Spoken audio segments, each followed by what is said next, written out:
তো বলো বন্ধুরা, তোমরা সবাই কেমন আছো? আজকে ক্রিকেট খেলতে গিয়েছিলাম মাঠে, তো তোমাদেরকে দেখাবো সব। তো বন্ধুরা, আজকে আমাদের খেলার মাঠটা পিচ ঠিক করা হচ্ছে। আমাদের 11 নম্বর ওয়ার্ড তথা সারদা কলোনির এক্সপিরিয়েন্স প্লেয়ার প্রীতম দা আজকে মাঠটা তদন্ত করে ঠিক করছে।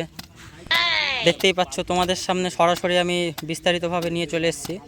সাথে রয়েছে নতুন পল্লীর এক্সপিরিয়েন্স প্লেয়ার 30-36 বছর বয়সের সজল দা। নিজের মুখটা দেখাতে পছন্দ করে না।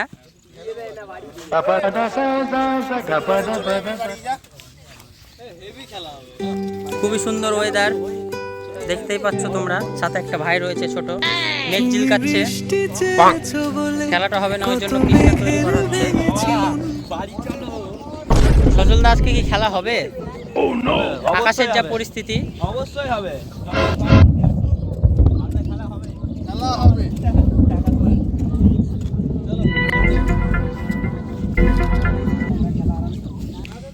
পিচ সম্বন্ধে বিহাই বিস্তারিত কিছু তথ্য দিবে। কত দূর করতে হবে বিহাই পিচ?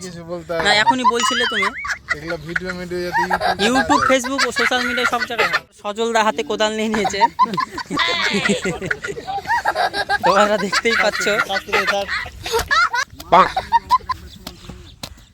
দেশের ছেলে, মাটির ছেলে সজল মণ্ডল ইতিমধ্যে ক্রিকেট প্রেমী। খেলার জন্য দেখতেই পাচ্ছ তোমরা কত কষ্ট করছে।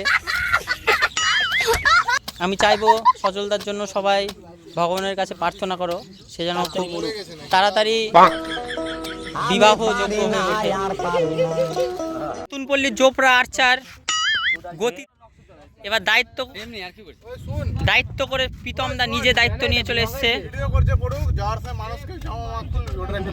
দেখতেই পাচ্ছ বন্ধুরা কি বলছে বিআই। আর সজল দা আমার সরাসরি ভাবে গায়ে হাত দিচ্ছে।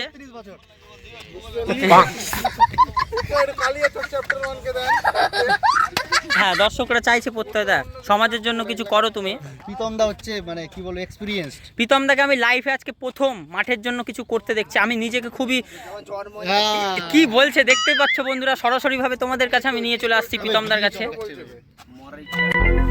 প্রীতম দা কিছু বলতে চাও? তোদের লেগে আমি মরবো না, দূরে দূরে থাকতে সব মূল্যে সব। তুমি কি করছো ওখানে? দেখতেই পাচ্ছ আমরাও ঘুমাতে পাকুড়তলাও ঘুমাতে হবে, জানিস তুই। বেশি জাগাত সরকার আসবে এই মাঠে। বিহার সরাসরি দেখতেই পাচ্ছ। সাথে সজল দা এমনি লোক দেখানোর জন্য ব্যাট হাতে নিয়ে নিয়েছে। দেখো বল দিয়ে মারছে বন্ধুরা। থাকা ছেলে ওই নিজে সজল প্রথম, এখান থেকে বল ভালো।